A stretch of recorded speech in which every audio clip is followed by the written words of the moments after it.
We're live. We're live. Hey, everybody, we're live. Oh, yeah. So, we are here, Derek and I, Hi, everybody. for yet another episode of HMC Double Take. Double take. And in our usual fashion, we are piggybacking off of last week's HMC After the Credits movie, which was Fight Club. So we decided, let's go with another David Fincher film from the 90s. So we went with Seven. Yeah. Is that the Digipack or is that the Steelbook? Yeah. Nice. Digipack. But that's the thing. I'm just right off the bat. Get yourself this physical media copy if you can. Those of you who are seeing this, because it has been a long time. You don't see packaging like this anymore. It's normally just this boring ass plastic stuff. You know, that's your typical, just how they look. And it's, you know, it is what it is. But David Fincher, because he's cool, you know, the back is cool, but then it slides out and it's got this magnetic thing. And then it opens up even more. So you've got all this stuff to look at, including the back to look at. And I do apologize for those listening to the podcast audio only version. But what I'm saying is, because you've got all this and there's no, it's just one disc. It just comes out of the edge here. It's just one disc, but you have all this extra goodness. It comes out of the edge, like it slides into an envelope. I actually don't have that version. I tried to get the 4K Steelbook, and it's like $273. It's like the cheapest you can get, which is ridiculous. Unless you go, you know, importing, and then there's a whole price increase that goes along with that too. So which is dumb. But I'm sure it's well worth it. I have the Blu-ray copy that has the production notes and stuff. It's like a little book. Yeah. I should run downstairs and get it, but I forgot to. But it's like a really, really nice version of it. And I really, really love the special features on it. I love the whole regrade, the remaster from the original negative is super, super nice. Really, really well done. And I love that they actually take some time in the special features to go over how the updated version from 2000 and on differs from the original bleach bypassed version. Yeah. Very, very cool. Like, again, you know, I kind of mentioned it for Fight Club, but like, this is one of those movies that I consider to be art. Despite the gritty, dark, you know, sadistic nature of it, this movie is art to me. Like, everything about it has just so much talent and thought behind it that it's absolutely crazy. Absolutely. I know I read about that, like the bleach bypass thing, how like, you know, normally you want to take out what is it, like the silver nitrate? Yeah. Yeah. You want to take that out when you're developing it, but they just left it in. Well, not only did they leave it in, they added additional silver because when they bleached the film to wash out the colors, it kind of washed out some of the silver too. So they actually added silver back into the film processing to get the look that they wanted, which is cool. But again, when they did the 2000 remaster, they actually digitally color graded it. So they went back to the original full color negative and they regraded the entire film from scratch using the original bleach bypassed version as like a source. And it's really cool because on the special features, at least of the version that I have, you actually see, like, they show you the original shot from the bleach bypass version, and then he color grades it live so that you can see it. He's using a telecine and, you know, doing the whole thing live so you can see how they do it and how they, you know, masked off certain areas to change colors. As usual, I was watching the commentary version. Yeah. And I really, really love when they talk about that kind of stuff because they mention things that otherwise I never would have seen in the movie. Right. And just one throwaway is there's like a scene where Brad Pitt, which I'm sure we'll talk to it about it at some point, but he injured his arm during the filming of the movie, and so he's wearing a cast for a lot of the shots. And they said that in the original print you can tell that his hand is injured because it turned like purple because the cast kind of was cutting off the circulation to his hand, so his hand is like very purpley. And they tried to correct that originally in the bleach bypass, but they couldn't do it obviously because trying to like change the saturation or contrast afterwards is like a nightmare. So then when they went in the digital process, they were trying to do it initially, and then they were able to do some masking and everything to get it exactly the way they want it. Right. Very cool attention to detail that I don't think most people will notice, and yet they put the time and effort into making it right. So yeah, shame it costs so much because I really want that 4K transfer. That's I'm jealous. I need to get one. And honestly, this particular movie, because of the silver bypass and leaving that silver nitrate in, or bleach bypass, like this movie deserves to be in HDR. Just because it is so dark. Because it dawned on me as I'm watching this, you could take any shot in this entire movie, doesn't matter where it is, just some random shot anywhere, and there is so much darkness, shadows, blackness, people wearing black clothing. There is so much black in this movie. But then you've got these slivers of light where the characters are, or just like certain things in the background. I love the flashlights. Yes. It's so good. It's so like, good.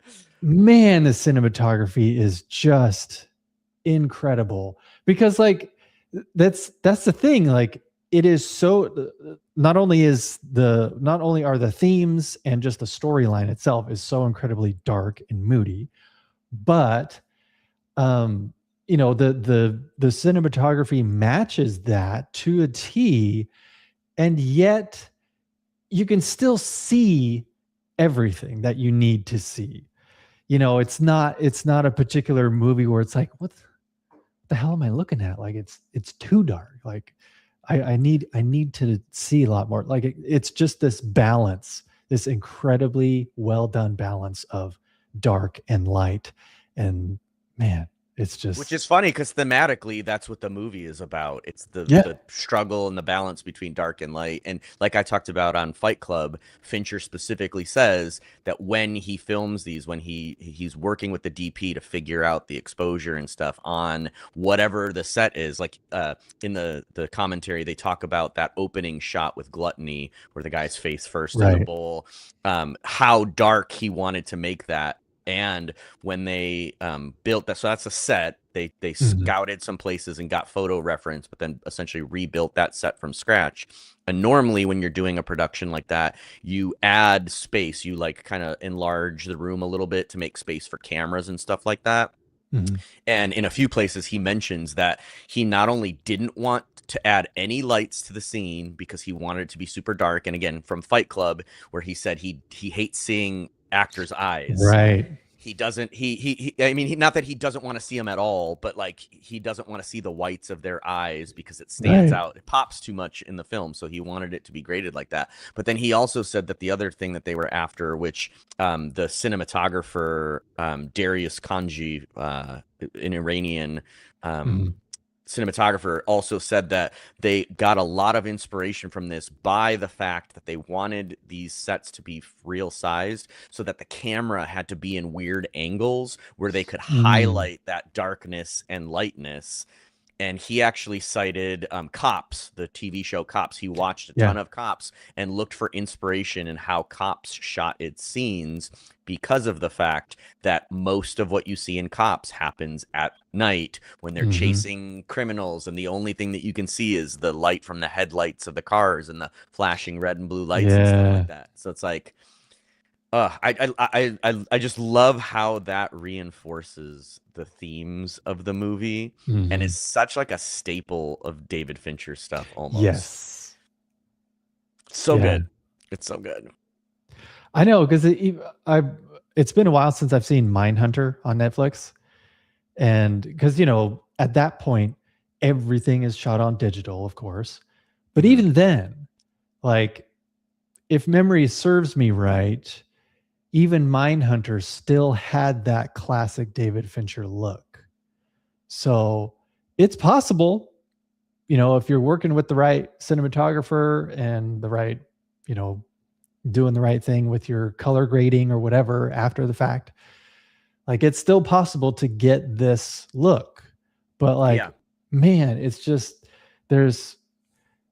I don't think it would look nearly the same if Seven was shot today with only digital cameras. Like, there's just this magic behind the film look that they could only achieve with film because of the other extra things they did to, desaturate things or put, silver nitrate back in or whatever. Like, you can't do that with digital. Like, I don't see how you could.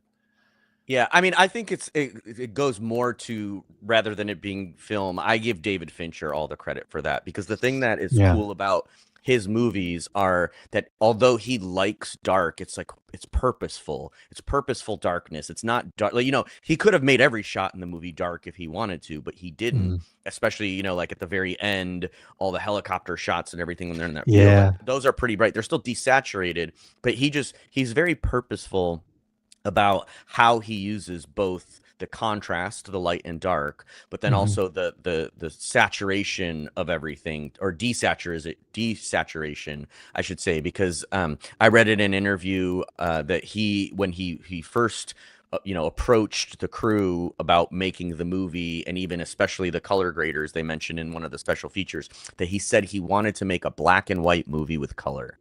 Yeah. And it's like that, this film especially tonally just nails that. Like, absolutely nails it.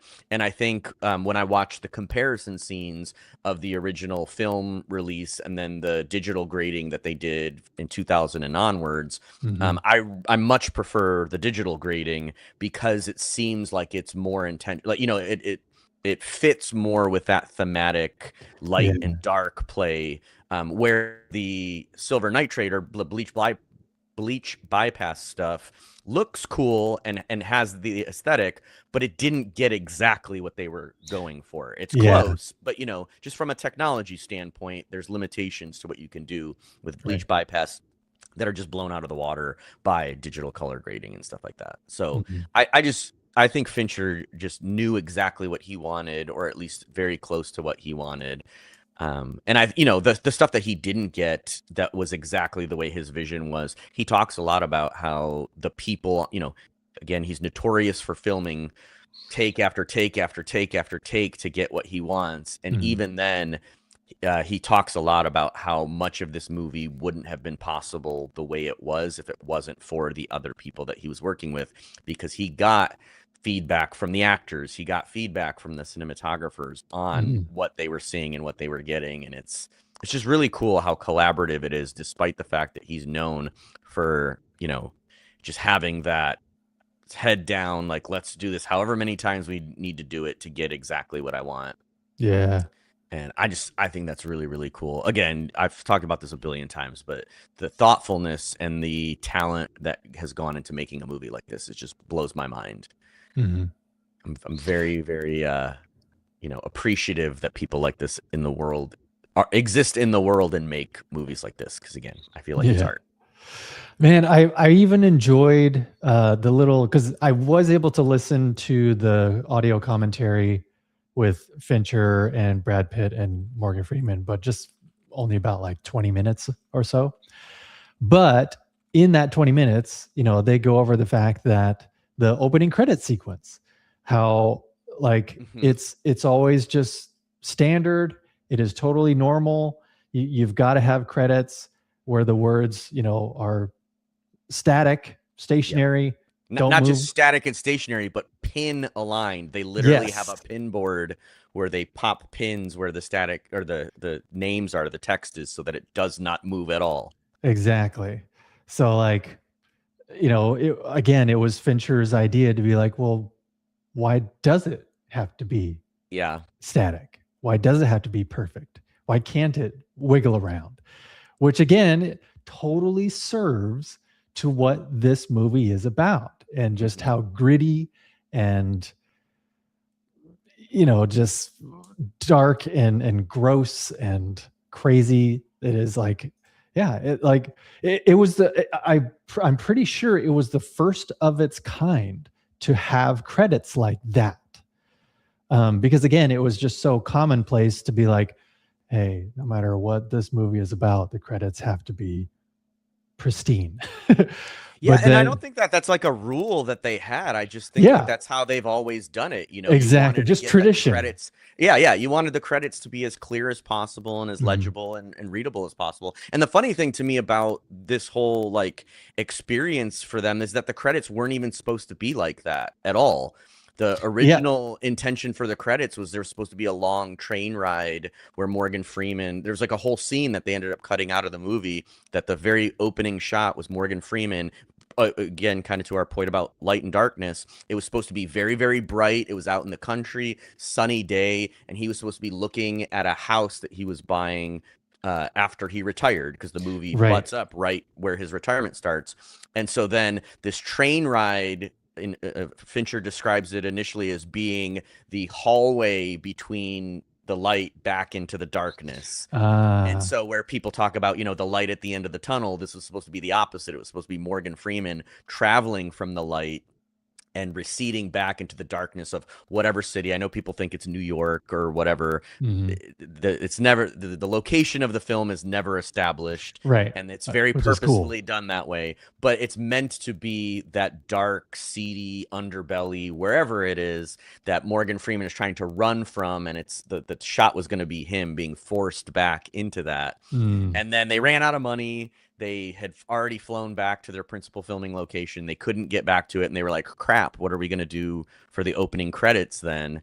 And then he had that realization that, well, now that the movie is like set up so that the John Doe is not even actually introduced until like 90 minutes into the movie, we need to have a connection back to that so that people know that there's something going on, and we want to leave them wondering. And you know, they had kind of, it's awesome because the Blu-ray has like the storyboards and the rough drafts of everything. It's so cool. But they basically went back and were like, okay, so they paid I want to say like $25,000 or $15,000, something like that, some thousands of dollars in like 2 months to have a company, a prop company, make all the journals that John Doe used. And it was never planned to show really what was in the journals other than in the one shot where they raid his apartment. Right. He was like, well, what if we showed him like making all this stuff and doing all this stuff to give people like a tease of like that light to dark transition, like, yeah, there's something really messed up going on here, but you're not going to know what it is until much later. You're going to know something's wrong, but not until way later. And that's kind of where they got the idea for the credits. And then in that process, he was like, okay, so we're going to film all this footage, and then we're going to, you know, like put the credits over it or whatever. And they thought that it was more appropriate that that's how John Doe's mind works, that it's not steady. It's kind of shaky. And so like, let's put that into that as like a visual gag or like a visual trick as well, to not only have the letters shaking, but also be handwritten, just like the journals, and then add some dirt and dust and hair and all that stuff to it. Really cool thought process. And it's, you know, I'm thankful for the fact that they didn't get to film that train scene, because the visuals on that opening, along with the remix of Closer by 9 Inch Nails, is 2 thumbs up. Great job. It'll go down in history for me. Yeah, which is also an interesting choice too, to have that remix play over the credits, whereas the rest of the film is scored by Howard Shore, who, you know, became legendary when he scored Lord of the Rings. But like, yeah, like it's it's kind of out of place, but in a spectacular way. Like, yeah. Yeah, the cool thing too is we talked about with Fight Club, the soundtrack, how much the soundtrack, influenced us for Fight Club. I thought it was interesting that the Seven soundtrack doesn't include Closer in any variant. Yeah. Oh. It has like the score and a couple songs that are played throughout the movie, but it doesn't actually have Closer in there. And they initially, for the end credits, wanted to replay the song at the end of the movie, and they decided against it and went with something different. But I'm kind of glad that they didn't, because I feel like it really just suits, it fits the opening. The weird, especially if you know the song, like the weird kind of like delayed, duplicated, you get me closer to that, you can like kind of just barely hear it out of the corner of your ear, and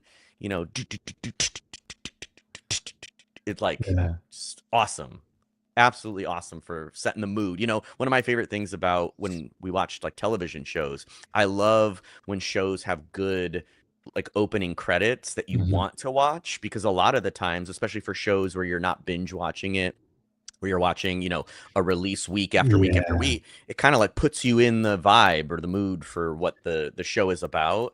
Right. Seven is exactly that. Like, man, does it get you in the mood for the movie, especially if you've seen it before. Man, does it get you in the mood for what you're about to watch. I liked how the end credits, how they went down in reverse. Yeah.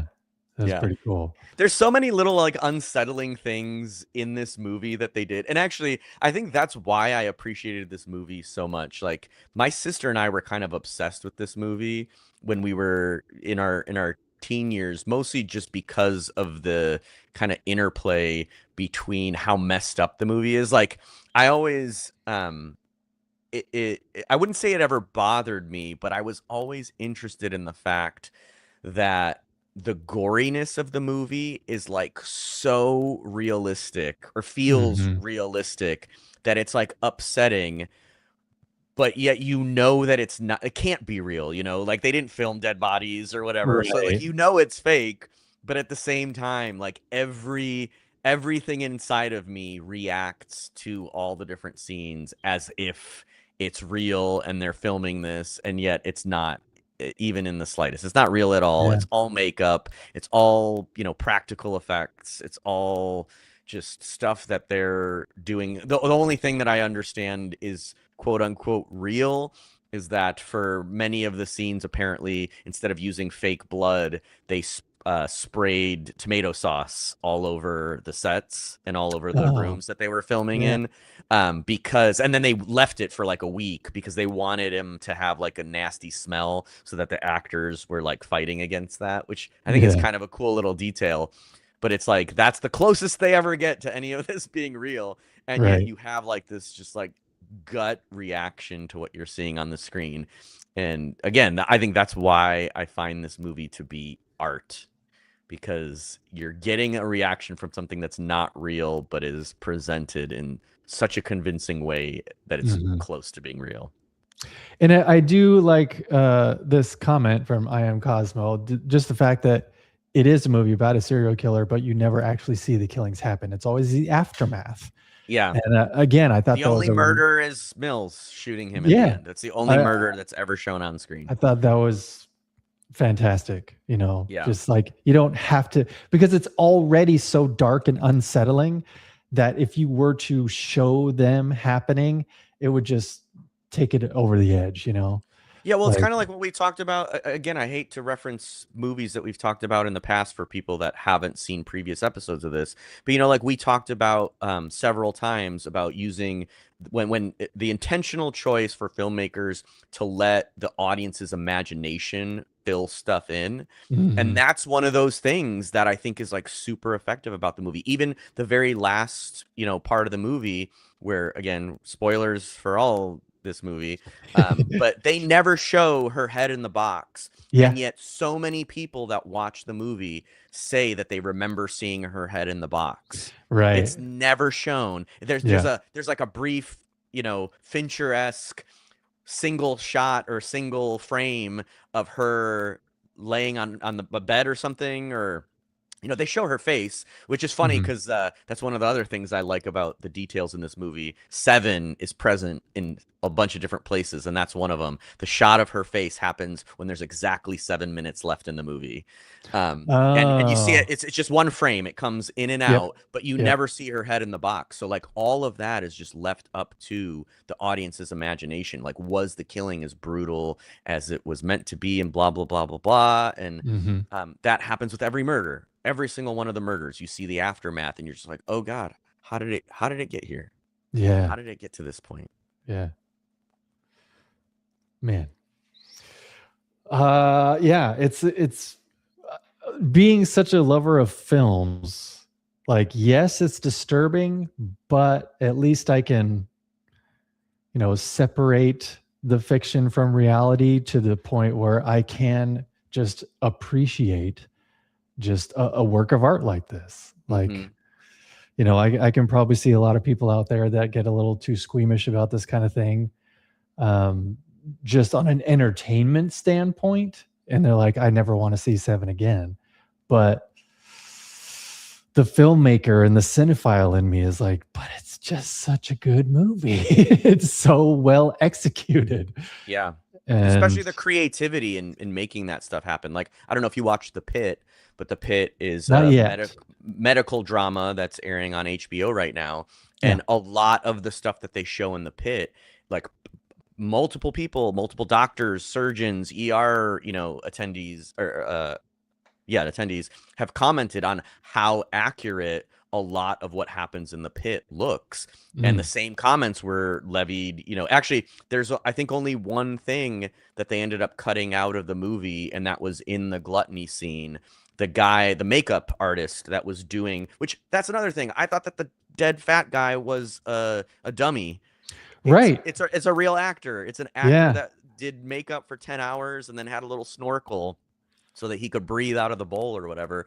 But when they had his body on the slab, they cut out the autopsy because they found out afterwards that it wasn't written in the script as accurate to how an autopsy is actually performed. So they cut out the actual scenes of the autopsy, and they just kind of come in after the autopsy has already been performed. But outside of that, like most of the stuff that I've seen commenting on the visual look of these disgusting things specifically calls out how I don't want to say accurate, because I don't, there's a certain level of accuracy that you can achieve with this kind of stuff, but at the very least it feels very real to what would happen if these people were in these very unfortunate, gross situations. Yeah. And I mean, like that's, I don't, if it's done this well, then I don't mind trying to achieve as best to reality as you can get. Well, I think some people may call it gratuitous. I think it's the exact opposite of gratuitous. It's needed to really sell just how depraved all the stuff that's happening is. Especially in a movie like this, Kevin Spacey, despite current events and all that stuff, he's still a very thoughtful actor, and he had, Fincher basically gave Kevin Spacey like full context over how John Doe operated. And one of the things that they did, because Kevin Spacey was like, it would be more realistic this way, is to shave his head. He wasn't originally supposed to have a shaved head. And Kevin Spacey was like, if he's clipping his fingernails off and cutting the fingerprints off, the fronts of his fingers to avoid any kind of DNA evidence or anything, that he would be tracked with, he would also have shaved his head. He wouldn't just be letting loose hairs fall around at the crime scenes, especially, for the one, they say he visited for a year. Like some of the pictures started like a year in advance.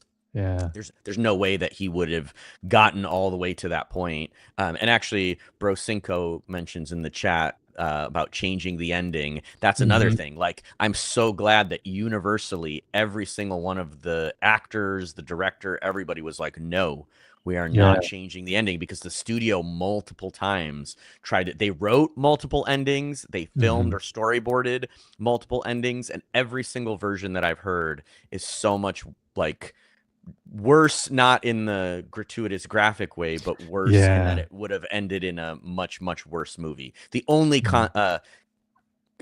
consolation, I guess, that they did was originally the movie was supposed to end right at the gunshot. When Mills shoots him, it was just supposed to fade to black at that point, credits roll. And the studio was like, no, that's people aren't going to like that, or that's too dark or too sad of an ending or whatever. So they were like, fine. And then they gave Morgan Freeman a little, monologue over some random footage. But I'm so glad they didn't do that. Yeah, I read that Brad Pitt said he would like refuse to even do the movie or finish the movie if that ending was not there. Yeah, well, so did David Fincher. You mentioned in the Fight Club discussion about how bad his experience was with Alien 3. And he literally was like, I don't even want to do any movies. So when they first approached him to make this one, he wasn't even into that at all. And then when they started doing the same stuff and kind of muddying the waters and meddling with his vision, he started getting like really upset. And he was actually worried that the actors were just going to kind of be like, fine, whatever, to get the movie made. And he said that he was very, very thankful that none of the cast and crew, there was literally only producers that were pushing for the ending to be changed. And even, again, there was some producers wanted just small little changes. Like one of the changes that was actually written out was that Somerset would shoot John Doe, and that it was supposed to be like the happy ending because Mills would get to, live out at least the rest of his life. And the old guy who was retiring anyway and, didn't have that much time left was the one that was going to go to jail. And they were like, no, Brad Pitt actually was the one that spoke up and was like, that is completely antithetical to the point of the movie, which is that like his naivety and experience and passion are exactly why he was targeted in the first place. There was a version that was written where the head in the box wasn't actually Tracy's, and so Mills ends up shooting John Doe, going to prison, and then Somerset buys the house that he was looking at originally at the beginning of the film from the original opening. He buys that house for Tracy and the baby as like penance for, what he's allowed to happen to their family or whatever. Just so many unsatisfying endings. Like I almost kind of hate talking about them because they're all way worse than the ending that they wrote and that we, even with the compromise ended up getting. Yeah. Oh man. Yes, I love your shirt. Watch the DVD bonus features. Yes. Yeah. Yes, very much so. There's so much that you learn about the thought process that these people go through, and it really makes me appreciate a lot of the stuff that they did. Like, not to keep ranting about the studio messing with stuff, but did you know that there was a sequel to 7? No. They wrote a whole sequel to 7. It was going to be called 8, EI, the number 8, HT. Terrible idea. Nobody wanted to come back for it. Brad Pitt, Morgan Freeman, Fincher are all like, no, that's ridiculous. It's stupid. Yeah. And they ended up releasing it as a slightly modified version of the film called Solace, which I kind of want to watch now just because of like a morbid curiosity of why, what story could they possibly have come up with? And apparently like Somerset somehow becomes psychic after this is like the premise of it. Yeah. Where he can like think like serial killers or some crap like that. Oh, what? Yeah, just a really terrible plot device that they kind of tried to force into it. And yeah, so this movie exists, and it was originally supposed to be the sequel to 7. It was supposed to be called 8. So go watch it and be thankful that it didn't. 7 makes sense because of the 7 deadly sins. So what's the significance of the number 8? Well, I guess technically there are 8 deadly sins. What is it? Orthodox Christianity lists despair. Despair is the 8th deadly sin. Okay. Yeah, and I guess, which, again, to me, like you're saying, it doesn't really make sense because the whole purpose of the 7 deadly sins was that it was supposed to be kind of the antithesis to the 7 virtues, which are, honesty, courage, whatever, the seven bravery. I don't know. Yeah. The seven virtues are supposed to be mirrors of the seven deadly sins are supposed to be mirrors of the virtues. So I don't know if there's also an eighth virtue, but it doesn't really make sense unless it is. However, they do mention that when they were researching the seven deadly sins, or I guess the writer was researching the seven deadly sins, he did find that there were 8 deadly sins in Orthodox Christianity. And so when he was writing it, Somerset is technically the 8th, the unofficial official sin, because the whole time he's like despondent and despairing about what is happening, and that he's not leaving, he's not retiring because he's accomplished what he wanted to accomplish as an officer of the law. He's retiring because he's burnt out on how much they're not accomplishing and how many terrible things are still going on and how the world is still a terrible place. And, so. Yeah. Yeah. Despair. The eighth deadly sin. I mean, I guess, but still. Well, it's supposed to be, I guess the reason it's a sin is because you're supposed to put trust in God, that God will take care of you and that God will do everything. So if you're despairing, it means that you're not trusting in God. And so, that's what the sin is supposed to be. I see. And I guess, I mean, I get it, but it's, again, trust in God as a virtue versus as a sin. I don't know. It doesn't seem quite as equal as the rest of the actual 7 deadly sins. Yeah. Could this movie be made today? Could it? Yes. Would it be done the same way? No. I honestly think that this movie would have been like a, Blumhouse A24 kind of picture, which I guess, I mean, technically back in the day, that's kind of what it was, because New Line, this was really their first like major production with A-list stars. I guess I guess it could have been like an A24. Bro Cinco, thank you for joining, Bro Cinco. You crack me up on every stream. I love your thought processes. I want a sequel where Kevin Spacey is just in the mind of Brad Pitt. Yes. It's like a Freaky Friday swap. They're both still in the movie, but it's Face Off. It's Morgan Freeman playing Brad Pitt and Brad Pitt playing Morgan Freeman. Yes, so it connects to the Fight Club cinematic universe. That's hilarious. Actually, it's funny that you say that, because one of the things that I noticed in the movie that they actually mentioned when I was watching the commentary was that Mills and Somerset are intentionally portrayed as being equally intelligent. Yeah. Somerset is not ever shown to be more intelligent than Mills. It's just experience that separates them. Mills is the naive, shotgun, passionate, hero, fly by the seat of his pants guy. And Mills is the experience. He's been through this ride so many times, not obviously in exactly the same way, because he explicitly says that he's never seen anything quite as depraved before. But just the fact that, he's kind of the more even keel. He mentioned several times, you need to take your emotion out of this. You need to take emotion out of the equation. You need to learn to think.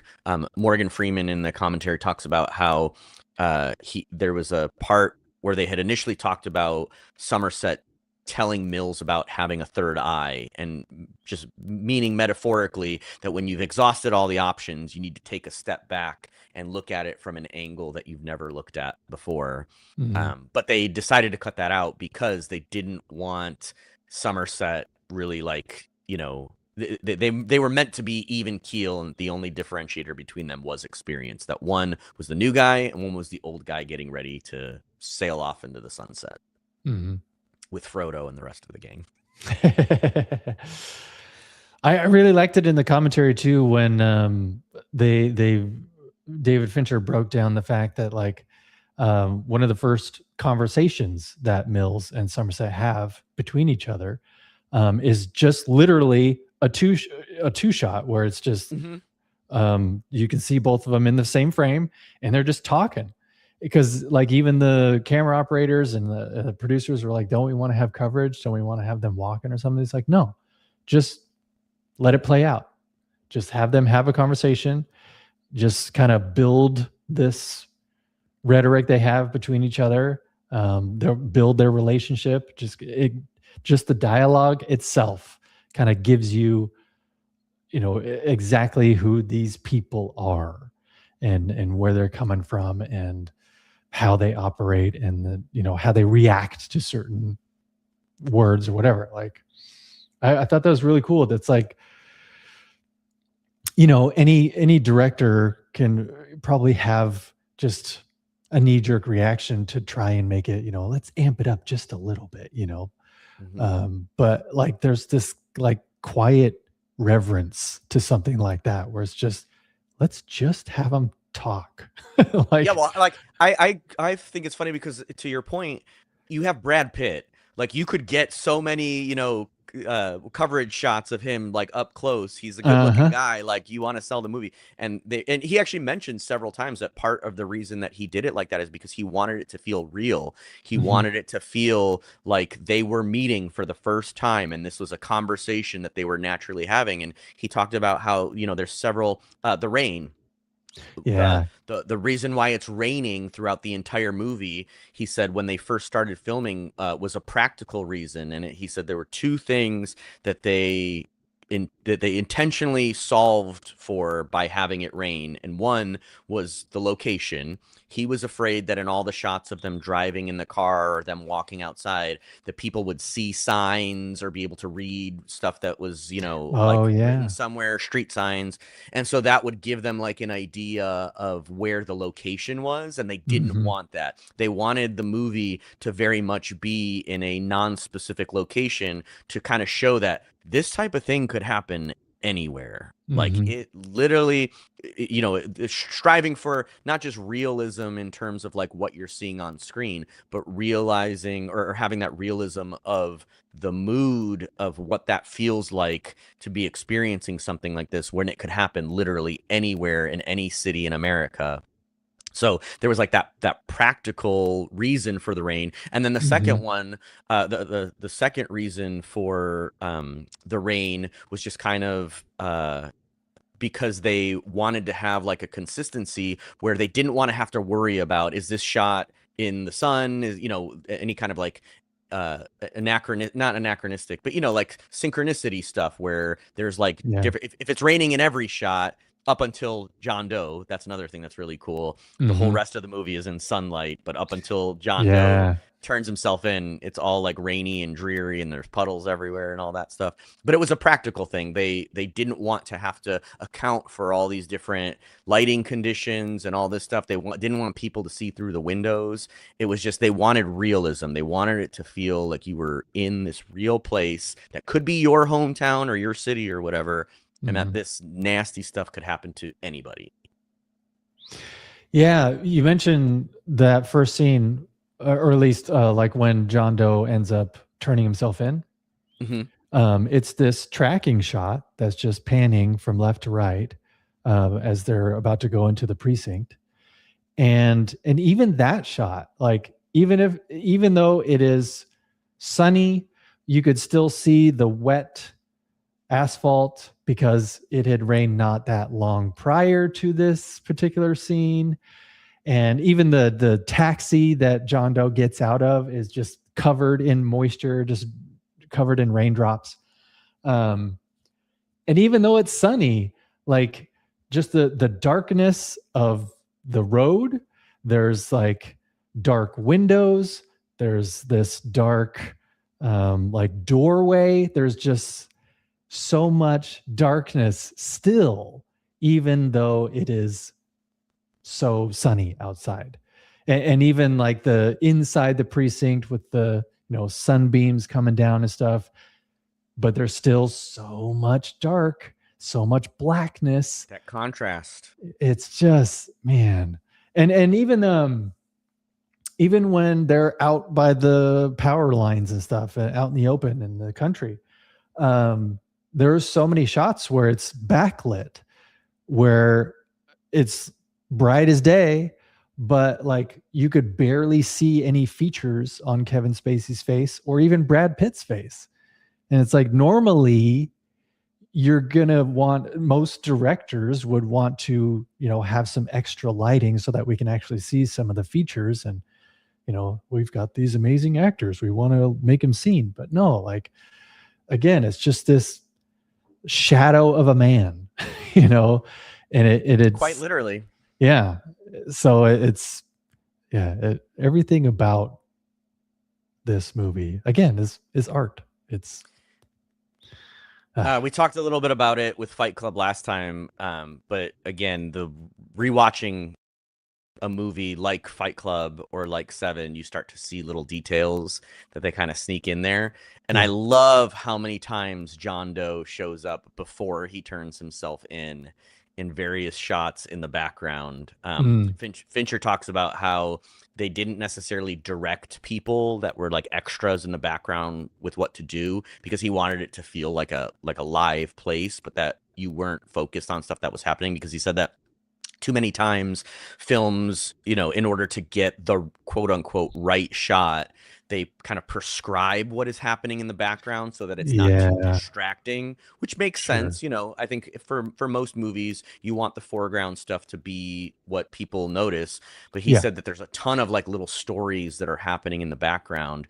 And so a few of the things that they did, there's the scene with the photographer that comes up the stairs that ends up being Kevin Spacey. And if you pause the film, you can actually see it's just Kevin Spacey in a wig, which is hilarious. Oh, no way. Yeah, it's pretty funny, because I when I was watching it, I was like, wait, like did he actually take that picture? And so I went back to it and was like trying to freeze frame it or whatever. Yeah. And yeah, it's Kevin Spacey in a wig.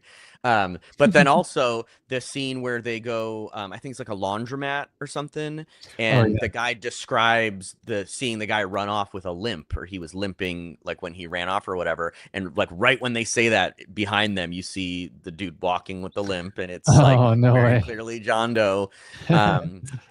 There's also what was the other one? Shoot, now I'm drawing a blank on what the other one was, and I didn't write it in my notes. But there's a few spots in the movie where they like make mention of stuff, or in the when Somerset and Tracy are talking, when she tells him he's pregnant, or she's pregnant. John Doe is in the background. He's at the diner where they're talking. No way. That's how he finds out that Tracy is pregnant, and that it starts the whole loop of envy, so that when they chase after him in the next scene, he lets Brad Pitt go, because he's like, oh, I can use this, to my advantage. So like, it's very surprising to me that both Fight Club and this movie have like hints almost. They're like little hints all throughout the movie of like, hey, this is coming. This is coming. Mm-hmm. Hope you're ready for it. It's coming. Because now when you watch it in hindsight, it's like, oh my God, how did I not notice those things? Or how did I not see those things? They're right in front of you. I thought it was a really cool idea too, to not have John Doe enter the story until the midpoint. Because the chase scene where John Doe shoots at them because he's at their apartment, they're at his apartment. That I paused it and I was like, oh yeah, this is pretty much the middle of the movie. So the midpoint is when he's finally a part of the story. And like, I thought that was a good use of, like just kind of keeping him out of the picture for the most part until he's needed. Yeah, the cool thing I think about that is that Kevin Spacey, they initially, even though he doesn't appear in the middle of the movie, they wanted to give Kevin Spacey top billing. And he was like, no, absolutely not. Like, you can't give away that I'm the bad guy in this movie. And I think, there was a couple interviews where like he self-servingly admits that part of why he did it was because he didn't want to do the press tours for the movie. And if they had him, prominently displayed, then he'd have to do all that stuff. Yeah. But, he's like he's a pretty big actor at the time that this movie came out. But he's not credited. He's not in the opening title crawl. They don't have his name in there. He's credited twice, I think, at the end of the movie. They credit him once right at the end, and then in the actual like alphabetical cast listing or whatever. But yeah, like what a great idea, not just to not include him from a writing perspective until the midway point and really focus on the characterization of Mills and Somerset first. Right. But then also what a stroke of genius on Kevin Spacey's part to just be like, no, don't include me anywhere. Like I'll show up, trust me. Right. Yeah, man. I'm trying to think of I'm looking at IMDb right now to see what the other movies were that he was in around this time, because I can only think of Usual Suspects was the only big one, but yeah, but you know what's funny though? Outbreak, LA Confidential, I didn't see Iron Will. You know what's funny is that Seven and Usual Suspects were both 1995, and Kevin Spacey has a limp in both movies. Yeah, that is kind or at least in Usual Suspects, he fakes a limp. Right. Spoiler. Yeah. But masterstroke, man, like them just, I wonder actually, Andrew Kevin Walker was the writer on Seven, and he also did some rewrites on Fight Club. He was uncredited in Fight Club though, and that's the reason why the detectives in the when they try to castrate Tyler or Ed Norton, they're named Detective Andrews, Detective Walker, Detective Kevins. Right. It's because of Andrew Kevin Walker. But I wonder if that was written in the script that way to not show John Doe, because again, when they did the opening, you kind of see like little glimpses of him, but they never show his face. It's just the things that he's doing as opposed to who he is. Right. So if he did write the script intentionally to not do that, kudos to him also, because that I think it's a bold decision and one that could have backfired. And I think it not only did not backfire, but it legitimately makes part of the movie, because there's such a shift in that, from act 1 and 2 to that final act where they arrest him. Ooh, so good. So good. Yeah, man. What else? Yeah. What other actors? Oh, Arlie Ermy. Arlie Ermy actually originally auditioned for John Doe, which I thought was interesting. I saw a couple different actors that had auditioned for John Doe, or that had been initially kind of floated as being the John Doe character. And I'm so glad that they didn't get the part, because Kevin Spacey, I guess, is like quoted as saying that they offered him the role 2 days before they started filming because the actor that they had chosen dropped out. But in the commentary, Brad Pitt and David Fincher specifically say that is not the case, that Kevin Spacey was like their choice from the beginning, that when they saw his screen test, they were like, oh yeah, he's the guy. Like he's the one. Because every other one that I read about was like, thank God that was not them. Arlie Ermy was apparently too serial killery, like it was too intentional, I guess, or whatever. Whereas like Kevin Spacey's is very subdued and he's very calm and he's in control. Yeah. And they actually, Fincher talks about the one scene that he doesn't like in Seven. That he tried to get some reshoots done, but they didn't have the money, they didn't have the time, was the final shot or the final scene of them in the car where they're talking to John Doe as they're driving to the middle of that field or whatever. Yeah. Because he said he kept trying to tell Kevin Spacey to like tone it down, because the whole rest of his performance was so like subdued, right, that he didn't like the fact that he was getting like angry at Mills' kind of insinuations against him. And then on top of that, I guess road noise and just filming difficulties made it so they had to re-record their dialogue, do ADRs afterwards. Yeah. Do dialogue replacements afterwards.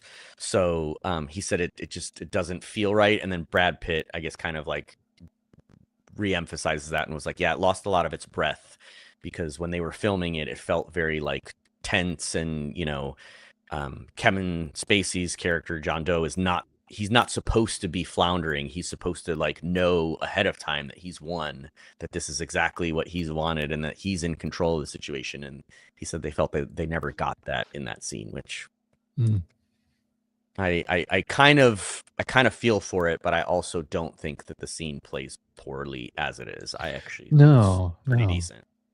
But I do agree that even watching it for this podcast, that it didn't take me out of the movie, but it was a little surprising that John Doe got so heated in that argument, just because he is this insane person who is always subdued. Yeah. But I did, again, like having just people talking, that conversation they have in the car going out to that deserted location is really long. Mm-hmm. It's like, I don't know, 8-10 minutes long. Mm-hmm. And like just to have a scene like that. I love the dialogue too. Like the lines where Brad Pitt is asking him, like, do you know you're crazy? I love that part of the conversation, because earlier in the movie, Somerset actually tells him, like, don't make the mistake of thinking this guy is crazy. He's not crazy. Right. Like, this guy knows what he's doing. He's very meticulous. Like, he has a mission, he has a goal or whatever. And so, like, for him asking him is just kind of like, all right, so like, I have you here. Are you actually crazy, or like what? And I think it's just such a good like character moment for them both, because it kind of betrays Mills a little bit, and then also gives John Doe a little bit of that, like, do you think I'm crazy? Like, kind of that, like, it's that manipulative like force that he has. It's just really cool to me. Yeah. Good things all around, man. Yeah. Yeah, I mean, I could watch this movie over and over and over again. Yeah, I think I'm gonna get the digipack. I think I'm gonna have to pass on the steelbook this time, and just get the digipack. I can't in good conscience spend that much money on something like that, because it's all resellers. It's all resellers on like eBay and Amazon Marketplace or whatever it is. Because this was the one that I got at Barnes and Noble. Nice. So I was able to just have it in hand same day. Wow, nice. What a concept.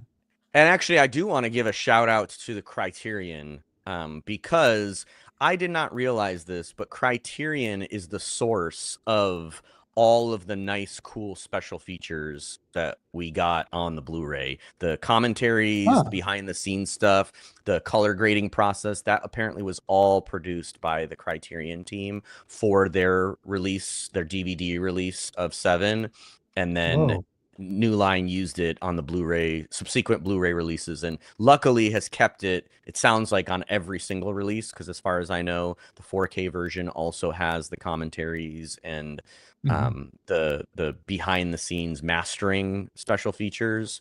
If it doesn't, I'm going to keep my Blu-ray, but my understanding is that it has a lot of that stuff. But yeah, I'm not sure all of that it has. And it's just the one disc, right? Yeah. Okay, so it's not like the regular releases that have a 4K disc, and then the original Blu-ray disc is kind of like and we didn't want to redo the special features, so here you go. Here's the old one. At least I think. I mean, check the other side. I know all the rest of these. Yeah, it's just the one disc. Okay.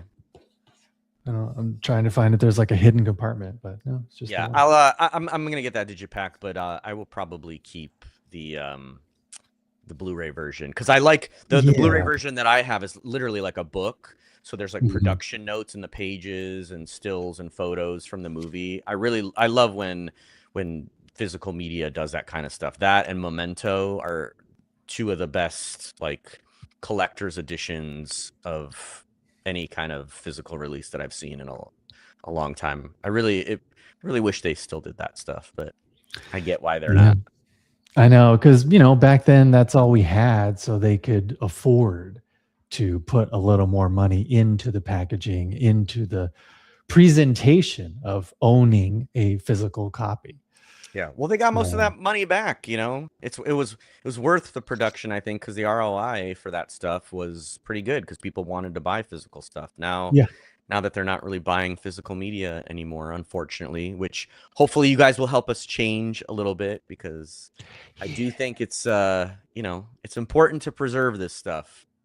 Yeah. It's important to preserve this stuff. It's important to kind of get the intent from the filmmakers and be able to learn as much info about the making of this stuff as possible. Especially when we're Agreed. talking about stuff that's done practically like this. You know, Yeah. there's a lot of newer films that rely pretty heavily on CG to do a lot of their effects and a lot of their production work for them. And I like the fact that that's not the case with movies like Seven.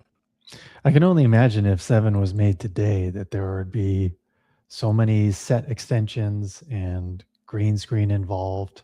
Mm-hmm. Whereas, you know, back then David Fincher was like, no, man, I hate sets. I can only handle a minimal amount of sets to be built for this movie. Otherwise, I want like real locations. And yeah, that authenticity shows. Yeah. Yeah, I do wonder. That is, I guess, one of the things that I'm curious about if a movie like this was made today. And I'm mostly like when I think of movies like Seven, I kind of put it into the same or similar bucket as a movie like Saw, even though Saw is more of like a traditional horror series. You know, thematically, it has kind of the same types of ideas that kind of float around it. And a lot of those ideas are really predicated on the fact of what you're seeing has to be visually repulsive.